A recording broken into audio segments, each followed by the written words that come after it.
Hey pre-cal students, today we are working through the last homework in this unit where we're kind of putting everything together, talking about rates and talking about the function, concavity, things being positive, negative, increasing or decreasing, a lot of different words, a lot of different vocabulary, and putting it all together on this final day. So for the first question, we are looking at a table of values and we're determining whether the function is increasing or decreasing, and then determining whether the rate of change of that function is increasing or decreasing.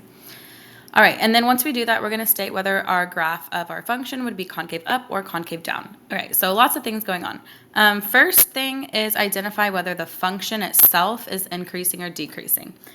So basically, you're just looking at like, are your y values going up or are your y values going down? So if I'm going from 5 to 4 to 1, my y values are going down. So this function must be decreasing. So I'm going to say f is decreasing. I'm just going to go ahead and do that for each of A, B, C, and D. So again, we're trying to see, is our function increasing or is our function decreasing? So I'm going from 4 to 6 to 10. So my function is clearly going up. So my function, I'll do this in green.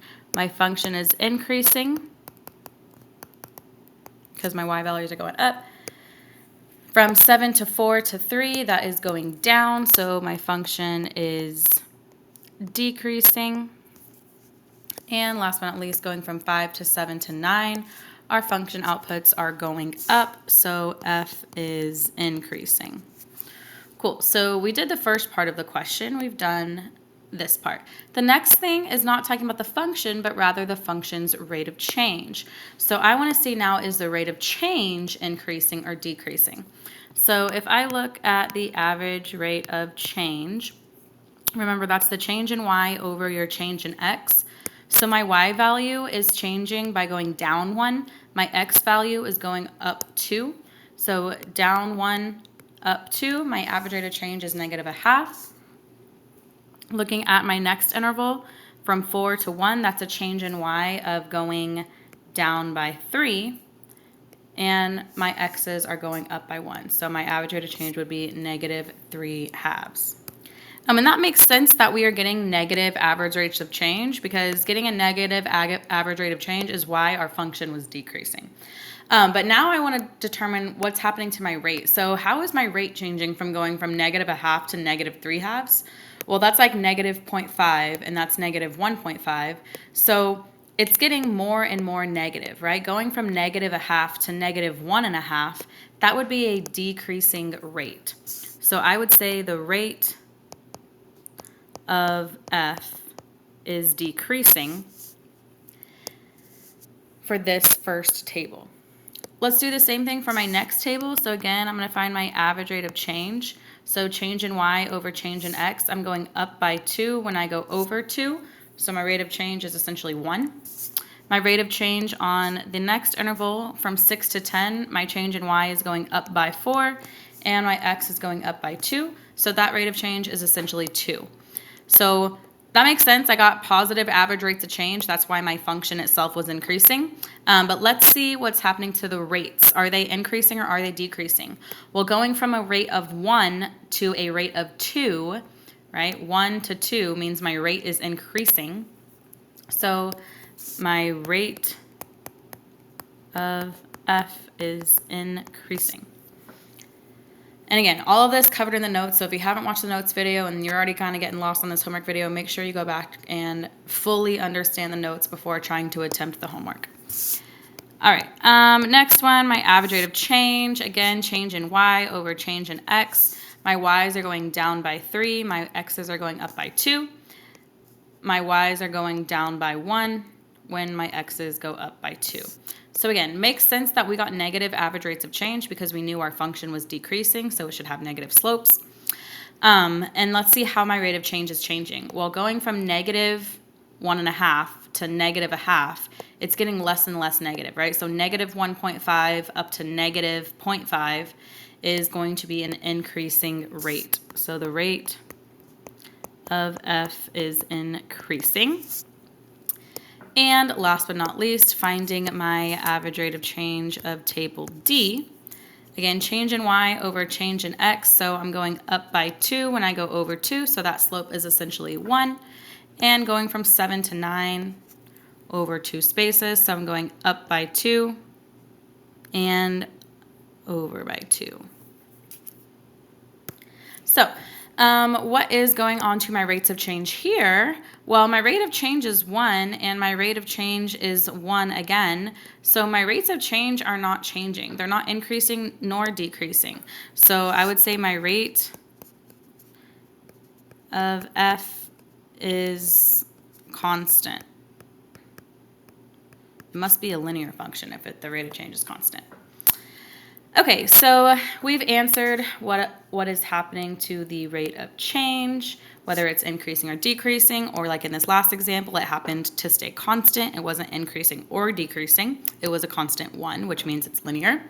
And let's answer the last part of the question. It says, state whether the graph would be concave up or concave down.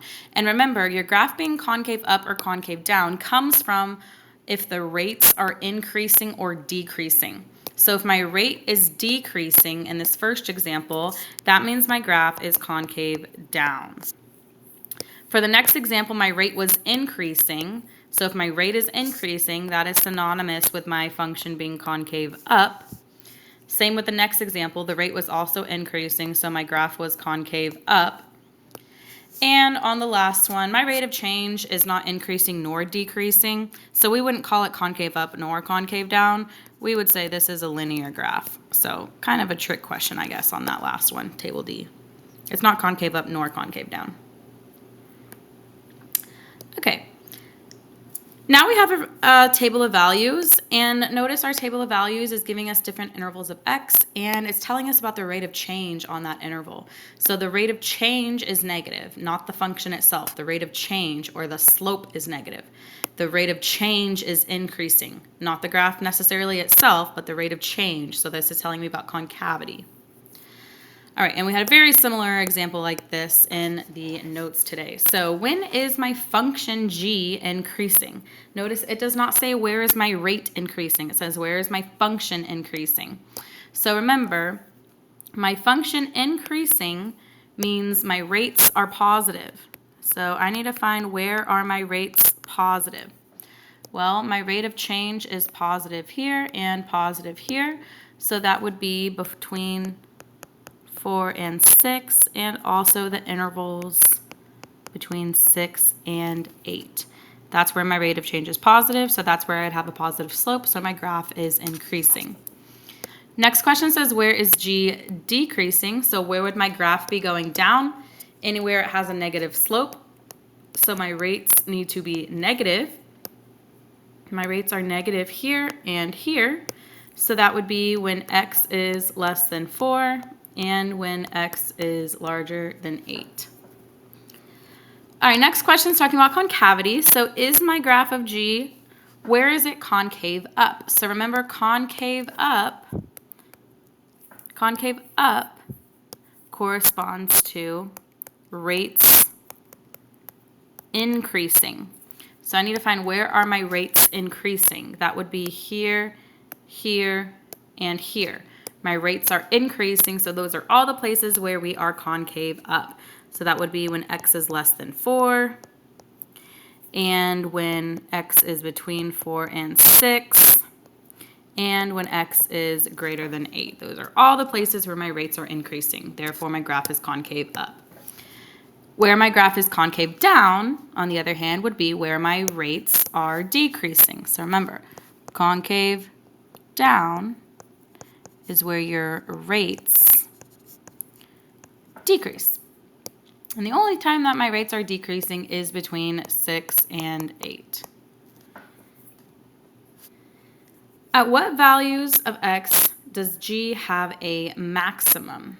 Okay, so if my graph has a maximum, think about what that would look like visually.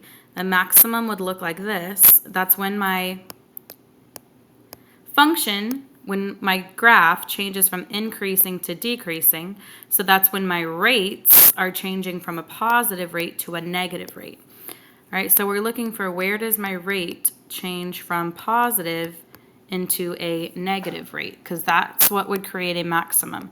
a positive slope changing to a negative slope. So where do our rates change from positive to negative? They only switch from positive to negative is right here at the x value of 8. So that's where we would have a maximum on this graph. At what values of x does our graph have a minimum? So again, visually, we know a minimum looks like this. So that would be where my function goes from decreasing to increasing. But what about my rates? That's when my rates have a negative slope and switch to having a positive slope. So I need to say, when do my rates change from negative to positive? Because that would create a minimum, a negative rate changing to a positive rate. So here's a negative rate changing to a positive rate. That's the only time we switch from negative to positive, and that happens at the x value of 4. And last question for this table, at what values of x do we have a points of inflection? So remember, our points of inflection are where we change concavity. So changing concavity would be where your rates change from increasing to decreasing, or vice versa. You change from a decreasing rate to an increasing rate. So we're seeing, where do my rates of change from increasing to decreasing or decreasing to increasing? It happens twice. I change right here at the x value of 6. And I change from decreasing back to increasing, so from concave down to concave up, right here at the x value of x equals 8. So we have 2 points of inflection.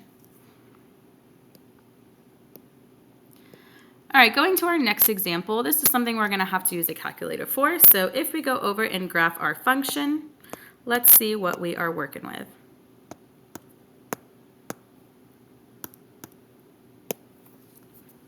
Okay, that looks like a pretty nice picture of our graph. So the first thing that we are going to do, oh look, and they gave us the point of inflection, right? So we know that we're changing concavity right here at the x value of 1. So yay, they told us that. Because remember, your calculator cannot find the point of inflection for you. We're going to find where our function is positive. All right, easy enough. We've been doing that since day 1. My function is positive from here to here and from here to here. So of course, I got to go find all of those zeros. So second, find the 0.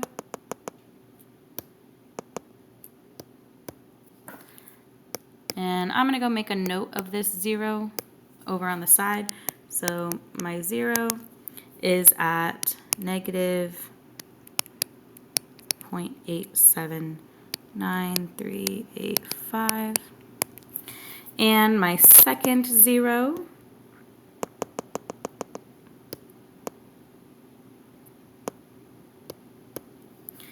is at 1.3472964.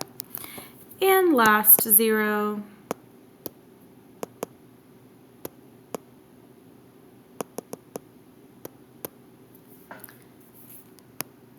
2.53208889. All right, we found all of our x-intercepts. So now we can actually answer where our graph is positive. That would be from the first x-intercept to the second x-intercept and from the third to the right side of the graph.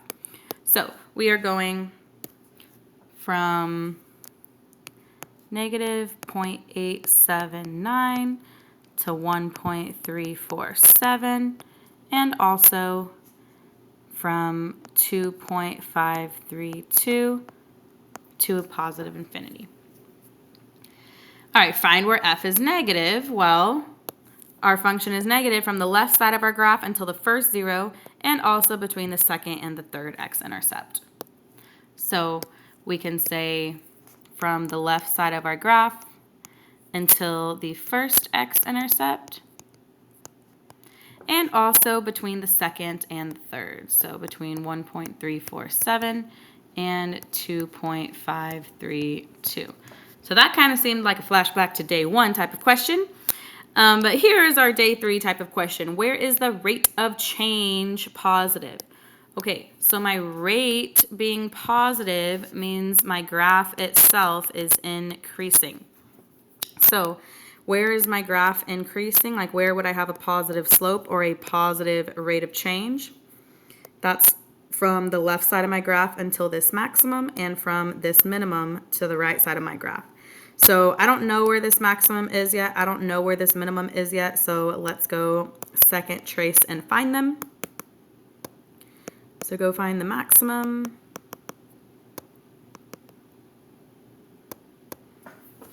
And again, I'm going to write this on my page. My maximum is at, all right, remember whenever you see an e to the negative something, that's like scientific notation type of thing. It's basically like 0.00000. So as far as we're concerned, if we were going to round this to 3 decimals, it would be like 0.000085261. 5216. I can't read. So that's 0 for all we care about. So 0,3 would be that maximum. And let's go second trace the minimum.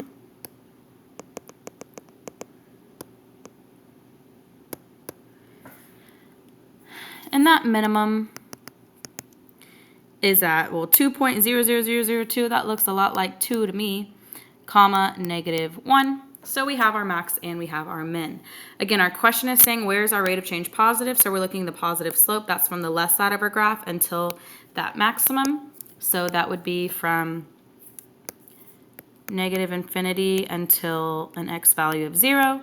And also we are increasing from this minimum to the right side of our graph. So that would be from an x value of 2 until infinity. Next, we are finding where the rate of change is negative. So remember, rate of change being negative, that means my function itself is decreasing. Well, my function is decreasing from this maximum until this minimum. So from an x value of 0 until the x value of 2. All right, next. Ooh, we got multiple things going on. We're about to get a little bit confused. Maybe, hopefully not. When is the rate of change positive? Okay, so that means my function is increasing.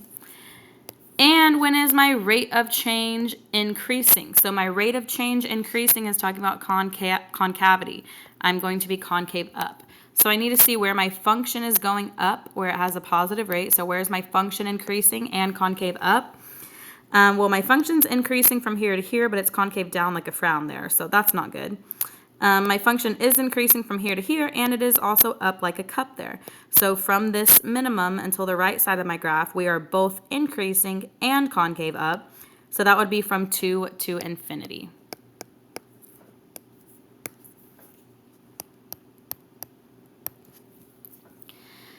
And last but not least, when is my function increasing at a decreasing rate? Okay, so it's saying the function itself is increasing. So like it should be going up.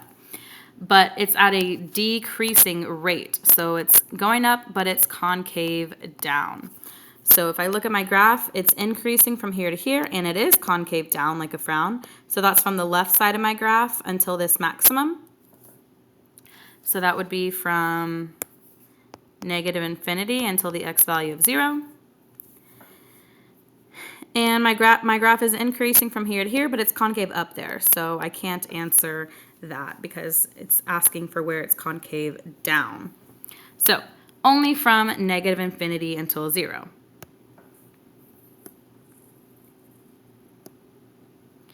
All right, now we have our bottle question. So remember, with our bottle, as we were talking about in the notes, you're really just worried about like the thickness of the bottle. So as I was saying in class, kind of like think about if you were filling up your water bottle versus filling up your swimming pool.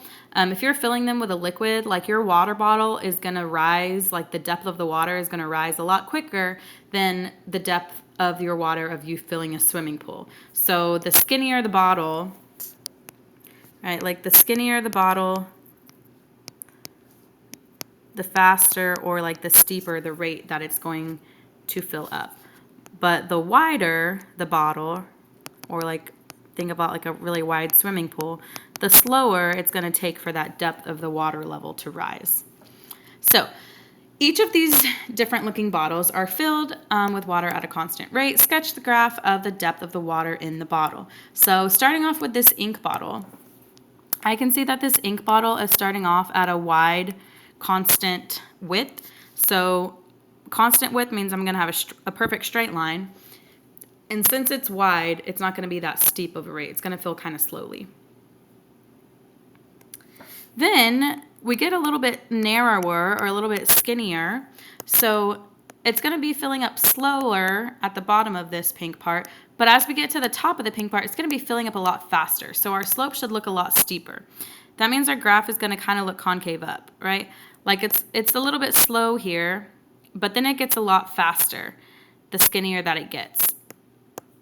And then the end of the ink bottle is the skinniest part, so it should be the steepest, and since it has a constant width, it should be a constant straight line that's pretty steep because it's the skinniest part of our bottle. All right, looking at the conical flask, I can see it starts off wide and it gets skinny. So it should start off filling up kind of slow but get faster and faster. So it starts off kind of slow but it gets faster and faster. It looks concave up. And then the end of the bottle is skinny and constant width. So it should be a straight line that didn't look perfectly straight. It should be a straight line that is the steepest part because it's the skinniest part of our bottle. Okay, the boiling flask. Let's start off on kind of the bottom half of it. It starts off really skinny and it gets wider and wider. So see how it starts off pretty skinny, but it gets wider and wider. So that means when it was skinny, it was filling up really fast, and the wider that it gets, the slower it's filling up. So it starts off really fast, but then it gets slower and slower rate. So it's going to look concave down. And then about midway, it's wide and it starts getting skinnier now.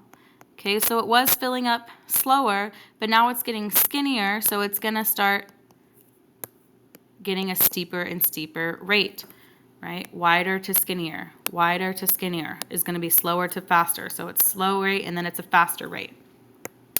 And last but not least, it ends up having just a little tiny section that is a constant width. So I'm going to have a little tiny section of a straight line that looks pretty steep because it's the steepest or the skinniest part of our bottle. And lastly, we have this bucket, which this one looks like the easiest bottle to deal with. It's skinny at the bottom and then it gets really wide on the top. So it starts filling up really, really fast, but then it takes longer and longer for it to fill up. So it has a really steep rate in the beginning, but then the rate gets less and less steep. So just looks concave down the whole time. All right, next we have bottles, again, filling with a liquid at a constant rate. And now we have the depth versus time graph, and we need to sketch what the bottle might look like. So if this is my depth versus time graph, I can see that my rate is kind of slow right here, and then it's getting faster and faster, right? Like it's getting steeper and steeper. So if it starts off slow and gets fast, that means my bottle must be wide at the bottom, and then it must be getting skinnier and skinnier. So that could look like a plethora of things, but maybe it looks like this.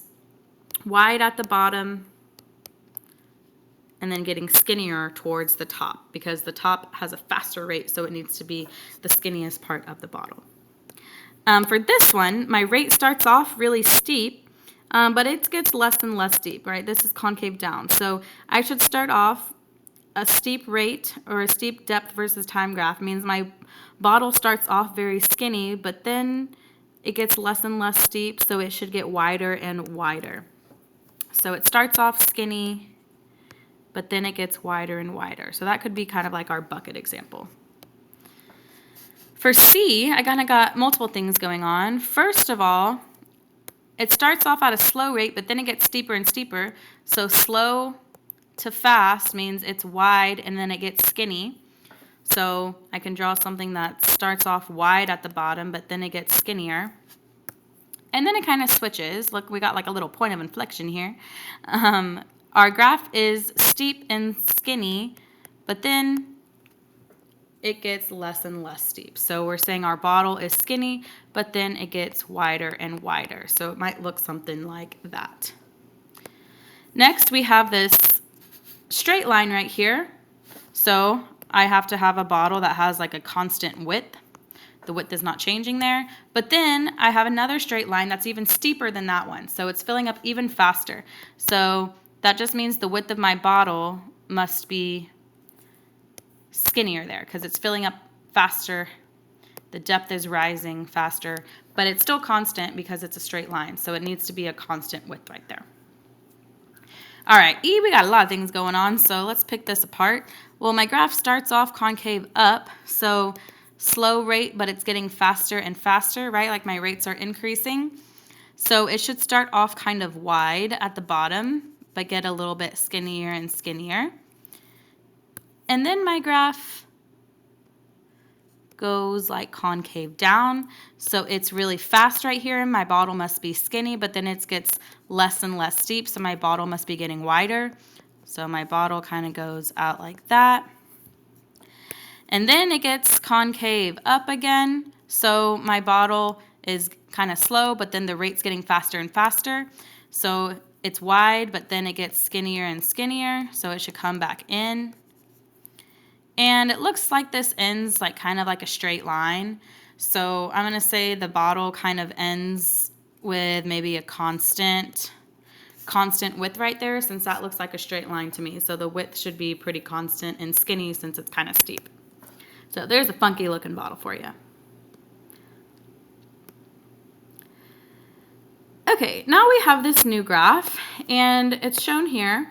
We have points of inflection at 1, 3, and 5. Okay, so we know we change concavity here, here, and here is where we change concavity.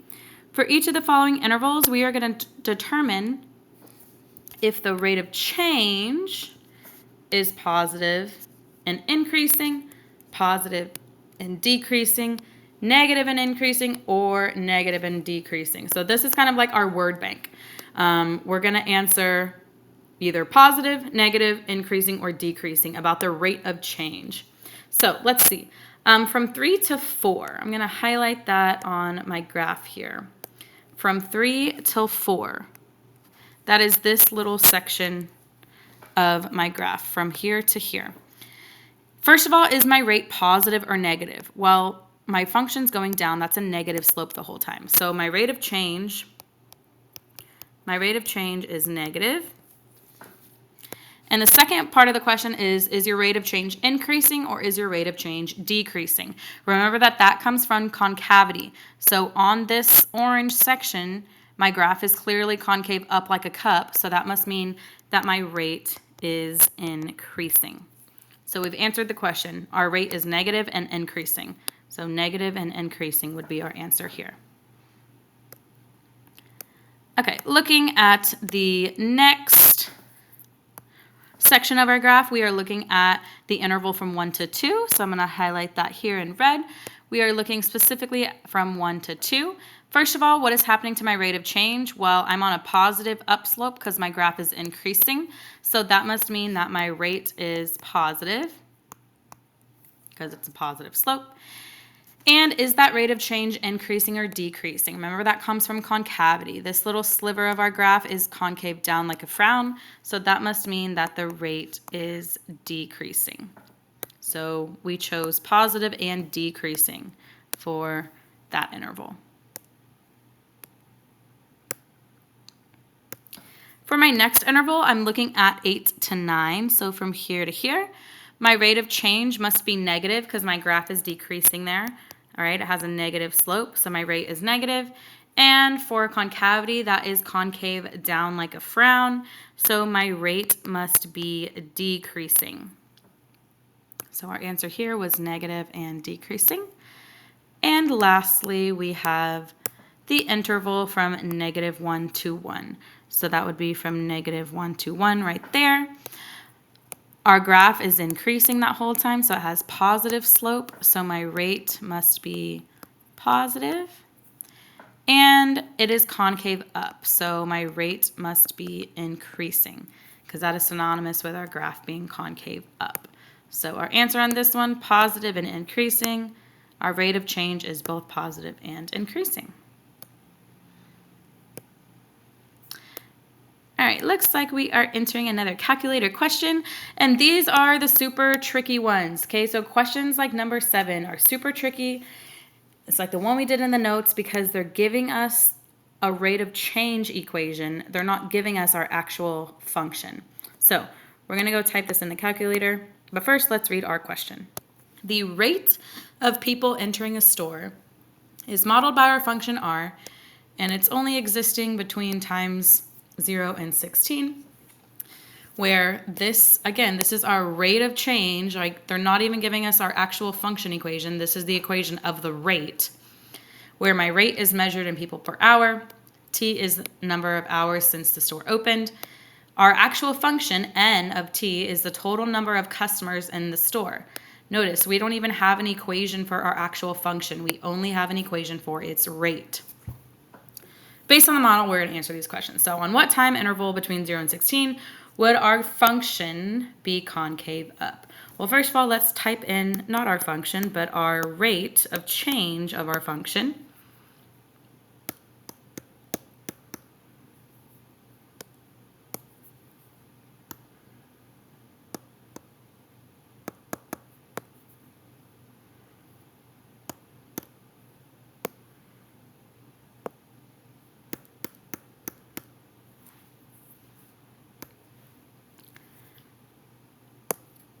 All right, and there's our rate of change with the zoom standard.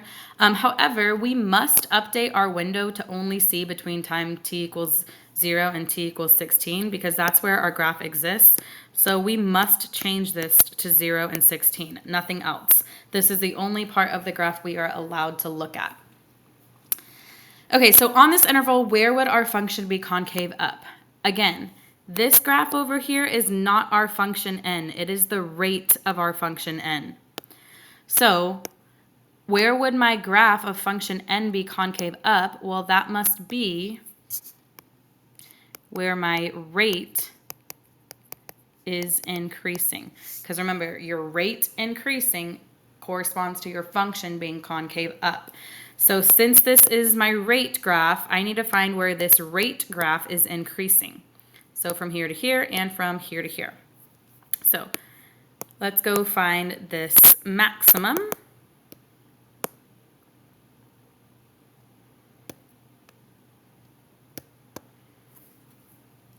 Okay, I'm going to go write this down on the side. So my maximum of the rate graph is at 3.3709, 328, comma.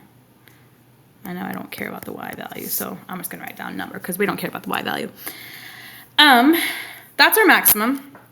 So we know that our function must be concave up whenever my rate is increasing. So my rate's increasing from 0 until that spot for sure.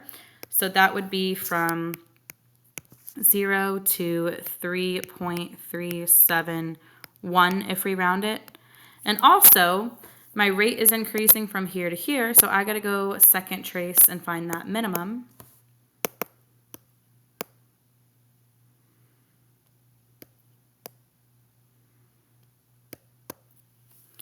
And that minimum is at 11.829068. And I know I don't care about the y value, so I'm just going to common number. Okay, so again, my rate is increasing from this minimum until 16. So that would be from 11.829 to 16. Again, we're not putting infinities because it told me my function is bounded between 0 and 16. All right, next question. Again, between 0 and 16, when would our regular graph, so our graph of customers, be concave down? We don't have that equation, but we do have the equation of the rate, so we're looking for where our rate is decreasing because that means our function would be concave down. So where is my rate decreasing? Well, that would be from here to here, so from the max until the min. We've already calculated that, so that would be from 3.371 until 11.829.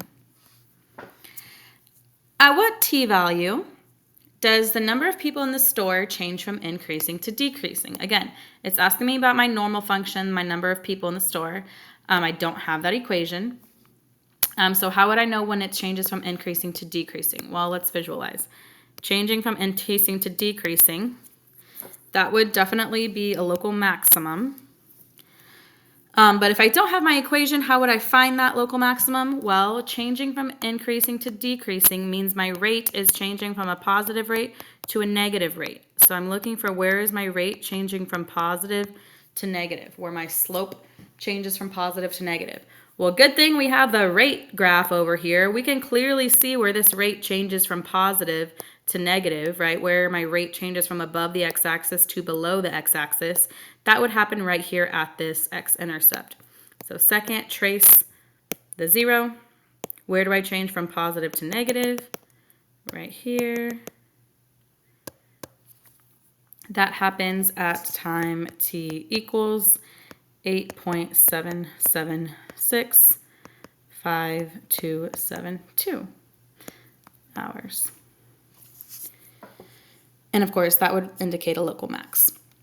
And last but not least, when does the number of people in the store change from decreasing to increasing? So when it would change from decreasing to increasing, that of course would be a local minimum.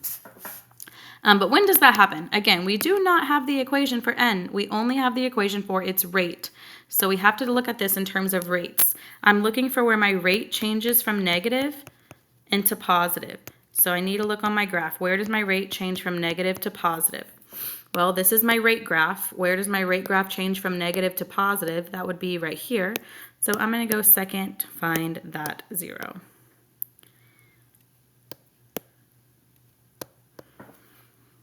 And that happens at time t equals 14, 265, 483 hours. Cool. Rate graphs are hard, so if you got through that one, you got through what I think is one of the more challenging types of questions. Okay, now we have this graph over here. Beautiful graph. I think we used this in a previous homework or something. But we have this graph shown below, and all the extrema occur at integer values of x. So my extrema, remember, that's my maxes and mins. So I can see I have a minimum right here at -1 and a minimum right here at x equals 1, 2, 3, 4, 5, 6. And then I have a local maximum here at x equals 1. And it gives me my points of inflection, which are at 0 and 2. So we know that our concavity changes here and our concavity changes here at x equals 0 and at x equals 2. First question, when is G, so when is my graph increasing at an increasing rate? Okay, when is my graph, first of all, increasing? Well, let's go highlight that. It's increasing from here to here. It is increasing from here to here. Yay, we know that. Increasing rate, remember, that means concave up. So we are concave up from here to here. We are concave up from here to here. So where are both things true? That would be between -1 and 0. And also between 6 to the right side of our graph towards infinity. Okay, so remember, both things have to be true. Increasing at an increasing rate means my graph's going up and it is concave up. Next question, when is my function increasing? So again, where we are increasing from here to here and from here to here, but this time at a decreasing rate. So remember, decreasing rate means concave down. The only place we are concave down is from here to here. So where do both of those things overlap, or where are both statements true? That's only in this little section from x value of 0 until an x value of 1. Okay, next question says, where is the rate of change negative and increasing? Okay, my rate of change being negative means my function itself is decreasing. So negative slope. So my function's decreasing. However, my rate of change increasing means concave up. So I'm looking on my graph, where is it concave up? Here and here. So where are both things true? That would be from here to here. So from the left side of our graph, -infinity until the x value of -1. And also both things are true from here to here. So that would be the x value of 2 until the x value of 6. I think. 1, 2, 3, 4, 5. Oh, not 6, 5, 5, 5, 5. Now that I recognize that that's 5, that probably means this wasn't supposed to be a 6 up there. It was really supposed to be a 5. So sorry if I misled you on that one. I apparently can't count, but that's definitely an x value of 5. Okay, next question says, where is the rate of change positive and decreasing? So let's take this one word at a time. I have my rate of change being positive. Rate of change, positive. Means my function has a positive slope. My graph is increasing. However, rate of change decreasing means concave down, right? Your rate of change decreasing means concave down. So where are both things true? That would be between 0 and 1. Notice how B and D are the same thing. My graph increasing is synonymous with my rate of change being positive. Decreasing rate synonymous with rate of change decreasing, right? So essentially, we answered the same question twice, but it was asked using kind of different words here. All right, and last question of this homework. I have a baker tracking the temperature of the cake in the oven, and the temperature of our cake is given at different times throughout the baking process. So throughout the first 9 minutes, that's what we have here, of the baking process, is the graph of D of T, which is what we have, increasing or decreasing? Well, 79 to 86 to 122 to 160 to 201, the graph is definitely increasing, right? My numbers are going up. Throughout the first 9 minutes, is the rate of change increasing or decreasing? Okay, so let's look at my rate of change. Average rate of change. From 79, so change in y over change in x. From 79 to 86, that's going up by 7 over 2 minutes. From 86 to 122, I don't know, we have a calculator. 122 minus 86. So that's 36 over 2 minutes. I'm going to write these as decimals. 7 over 2 is 3.5. 36 over 2 is 18. It's easier for me to compare numbers and decimals rather than fractions. Rate of change going from 122 to 60, so it's going up by 38, I believe. I'm just going to double check that because I'm tired over here. All right, 38. Yeah, so it's going up by 38 over 2. Well, 38 over 2 is just 19. And last interval going from 160 to 201, that's going up by 41 over 2 minutes. 41 over 2 is just 20.5. So 20.5 is my rate of change there. So is my rate of change increasing or decreasing? Well, let's see. My rate of change goes from 3.5 to 18 to 19 to 20.5, though those numbers are definitely going up. So my rate of change must be increasing because I already calculated my rates of change. They're all going up, so my rate of change is increasing, which helps us answer the last question. If we know that our rates of change are increasing, is the graph concave up or concave down? Hopefully by this point in the homework, you know that a rate of change increasing means that your graph or your function is concave up. All right, please don't hesitate to stop by if you need help with this homework. I know there's a lot of specific words going on, kind of mumbo jumbo, so please reach out if you need help, but I hope this video helped at least a little bit.